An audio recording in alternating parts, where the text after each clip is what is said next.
বাংলাদেশে যে কয়টি প্রাচীন শহর আছে তার মধ্যে নাটোর জেলাও কিন্তু অন্যতম। আর এই নাটোর জেলাতে কিন্তু বেশ কিছু প্রাচীন ঐতিহ্যবাহী স্থাপনা রয়েছে। নাটোর শহরের প্রাণকেন্দ্রে অবস্থিত নাটোর রাজবাড়ি। আজকে সম্পূর্ণ ভিডিও জুড়ে থাকবে নাটোর রাজবাড়ির সিনেমেটিক ড্রোন শট, আর সাথে থাকবে বিস্তারিত কিছু আলোচনা। তো চলেন গাইজ, ভিডিওটি শুরু করি। বনলতা সেন এবং কাঁচাগোল্লার শহর হলো নাটোর শহর। তো আজকে কিন্তু আমাদের গন্তব্য এই বনলতা সেনের শহরে।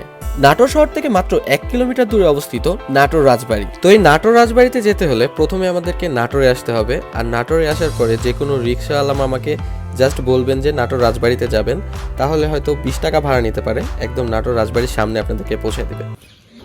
হেই হ্যালো হোয়াটসঅ্যাপ গাইস, কি অবস্থা সবার? নতুন একটি ফ্রেশ ভিডিও নিয়ে হাজির হলাম ভাই মুতাসিয়াদ। আপনারা দেখছেন দাঁড়িয়ে ইউটিউব চ্যানেল।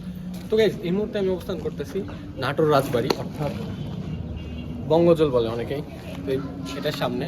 তো এখানে আমরা এখন টিকিট নিব, টিকিট নিয়ে এটার ভিতরে প্রবেশ করবো। আর কী কী আছে সেগুলো আপনাদের সামনে, আর সিনেমেটিক শট টট থাকবে, তো অবশ্যই সমস্যা নেই। তো গাইস চলেন শুরু করি। দুটো টিকিট 10 টাকা করে।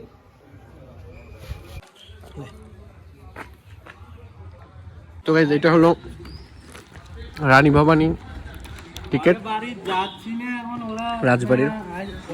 যদিও এখানে ঢুকতে আমাদের টাকা পয়সা লাগে না, বাট একটা নিয়ম আছে, এই জন্যই আমরা টিকিট নিলাম আপনাদেরকে দেখানোর উদ্দেশ্যে যে আপনারা যখন ঢুকতে লাগবেন তখন যদি টিকিট নেয় তখন আবার বলবেন যে আপনারা কিসের জন্য ফ্রিতে ঢুকছেন, আর আমরা তো ঢুকতে লাগে টাকা লাগলো, এই জন্য আর কি। এখন 15 টাকার টিকিট দিয়ে ঢুকলাম, জাস্ট আপনাদের জন্য লস খাইলাম। হ্যাঁ, খুব কষ্ট যে বলো। আর এখানে আসলে একটা জিনিস আপনাদের লক্ষ্য করবেন, সেটা হলো রানী ভবানীতে আসলে এরকম ঘোড়া পাওয়া যায়। ঘোড়া নিয়ে গোটা রানী ভবানী ঘুরে আসেন না? কয় টাকা করে নেন?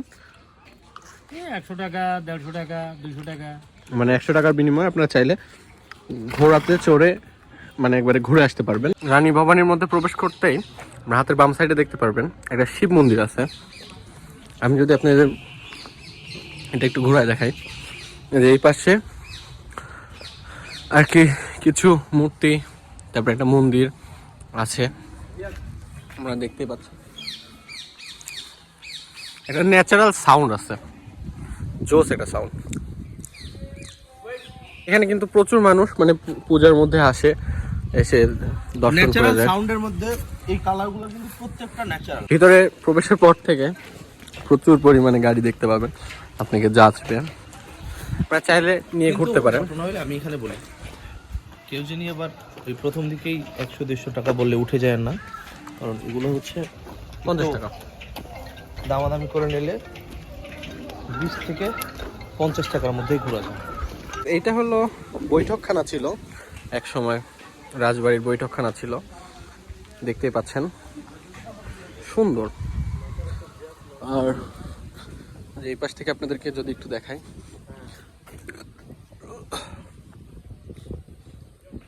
আগে এদিক দিয়ে উঠা যায় তো, বাট আটকায় দিচ্ছে একদম। এইখানে কিন্তু বেশ অনেকগুলা দোকানপাট আছে, আপনার চাইলে জিনিসপত্র কিনতে পারবেন। মানে এটা অনেকটা লোকাল প্লেস মতো হয়ে গেছে, মেলা টাইপের। এখন আগে ভ্রাম্যমান দোকান থাকতে থাকতে এখন পার্মানেন্ট দোকান করে ফেলছে। দেখছেন যে প্রচুর দোকানপাট হয়ে গেছে।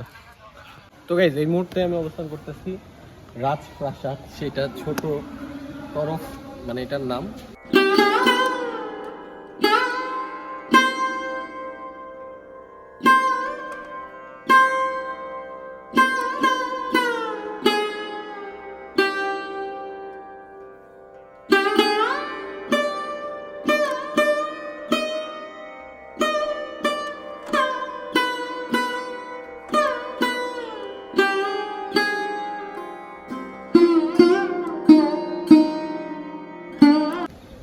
এইখানে এসে মানে আসলে এখানে আসলে দেখার কিছু নাই, ভিতরে ঢুকতে দেয় না যেহেতু, জাস্ট বাইরে থেকেই কিছু এস্থেটিক ছবি তোলার জন্য।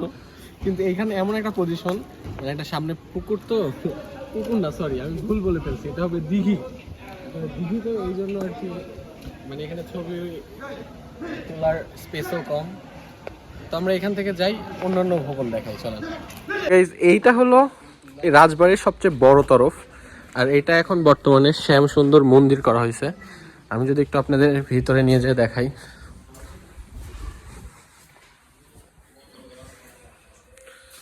দেখতে পাচ্ছেন এখন কিন্তু এটা মন্দির করা হয়েছে।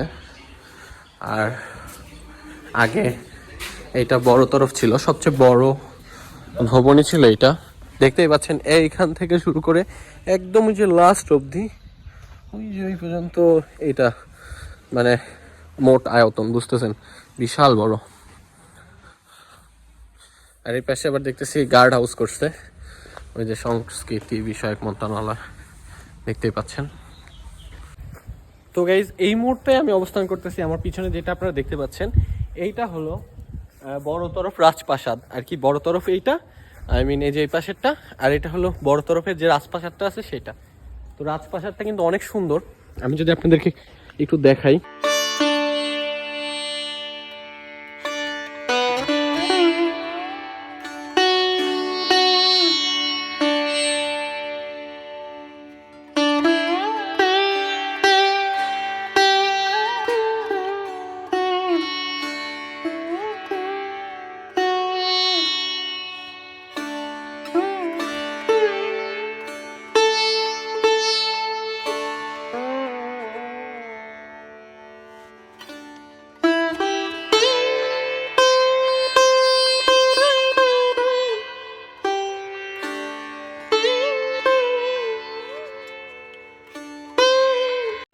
আপনারা দেখতে পাচ্ছেন কত সুন্দর কারুকাজ খচিত।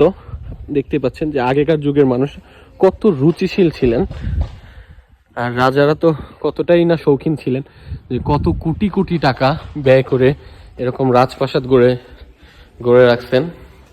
আর এখন এটার অবস্থা মোটামুটি এইরকম। আপনাদেরকে একটু যদি উপরে উঠে দেখাই, দেখতে পাচ্ছেন যে রেলিংগুলোও ভেঙে গেছে, এরকম অবস্থা। কিন্তু এখনো পর্যন্ত ছাদ কিন্তু ঠিকই আছে। এই যে ভিতরে আমি কিন্তু একবার প্রবেশ করছিলাম, আর এই যে দেখেন আপনারা একটু, মানে আসলে বাইরে থেকে সেভাবে দেখা যায় না। আর দেখতে পাচ্ছেন, আর গাইস এই মুহূর্তে আমি অবস্থান করতেছি রানী মহলের ঠিক সামনে। মানে এই পজিশনটা, মানে এই প্লেসটা এত বেশি মানে মাটিতে দেবে গেছে, বুঝছেন। আপনাদের একটু দেখাই, এটার অবস্থা খুবই খারাপ।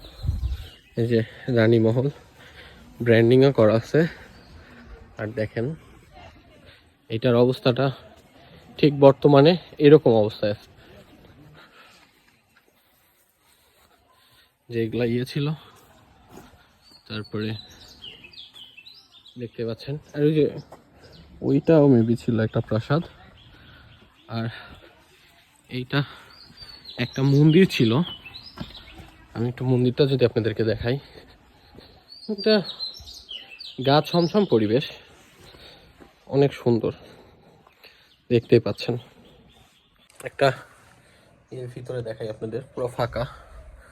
এরকম কয়টা ছিল, 4টা ছিল, বুঝছেন। এটার একটা নাম আছে, নামটা আমি বাইরে গেলে আপনাদেরকে বলতে পারবো। আসলে এটার নাম কি যেন ছিল, একদম অবস্থা বাজে। ও আচ্ছা, চতুষ্কোণা মসজিদ, সরি মন্দির, দেখতে পাচ্ছেন। মানে এগুলো এখন প্রায় ধ্বংসস্তূপে পরিণত হয়ে গেছে। এটা হলো হানি কুইন ভবন, আর এটা কিন্তু বিভিন্ন স্কুল তারপরে কলেজের জন্য মানে থাকে, ভাড়া টাড়া নেয়। আর কিন্তু আজকে এখানে একটা প্রোগ্রাম হচ্ছে, তো তাই জন্য এটা ভালো মতো আপনাদেরকে দেখাইতে পারলাম না।